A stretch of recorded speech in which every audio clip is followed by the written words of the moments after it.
only. The goal here isn't to attack OpenAI, promote fear, or claim hidden conspiracies. It's to look at public information, economic incentives, and real-world patterns, and discuss what often gets left out of popular conversations about AI. Think of this as a discussion, not a verdict. A practical hook. If you've been following AI recently, you've probably heard a familiar story. OpenAI is trying to build safe artificial intelligence. AI will help doctors, students, researchers, and everyday people. And overall, the future sounds promising. And honestly, some of that is true. But whenever a technology becomes this powerful, this expensive, and this influential, it's reasonable to ask a few basic questions. Not, is this evil, but how does this actually work? And what incentives are shaping the decisions being made right now? What OpenAI actually is today. OpenAI started as a non-profit research organization. Today, it operates through a capped profit structure and has a deep partnership with Microsoft. That matters, because building advanced AI systems costs a lot of money.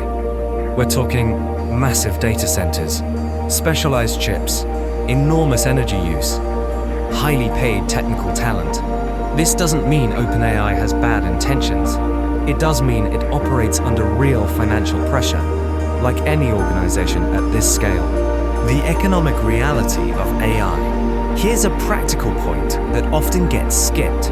AI systems are incredibly expensive to build and maintain, but it's still not clear how most companies will make consistent profits from them. Subscriptions help, but they don't come close to covering long-term costs.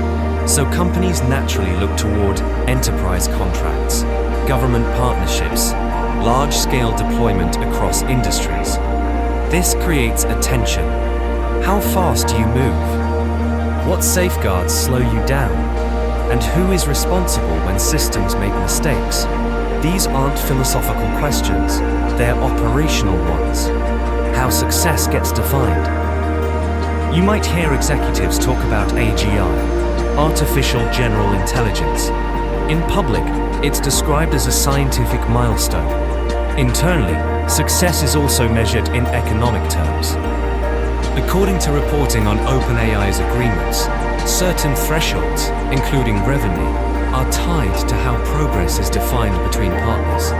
That doesn't mean intelligence equals money, but it does show that financial performance is part of how progress is evaluated, and that naturally affects what gets prioritized. Where AI is already used, this part is important and often misunderstood. AI is already used in resume screening, credit decisions, insurance claims, content moderation, workplace monitoring.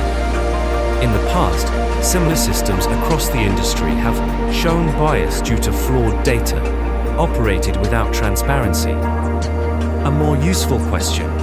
So instead of asking, is OpenAI good or bad? A more useful question is, how do we make sure powerful AI systems are aligned with public interest, not just market success? That's not a question for one company. It's a question for governments, researchers, developers, and users. And asking it early is easier than fixing problems later. Thanks for watching. If you found this useful, feel free to continue the discussion in the comments.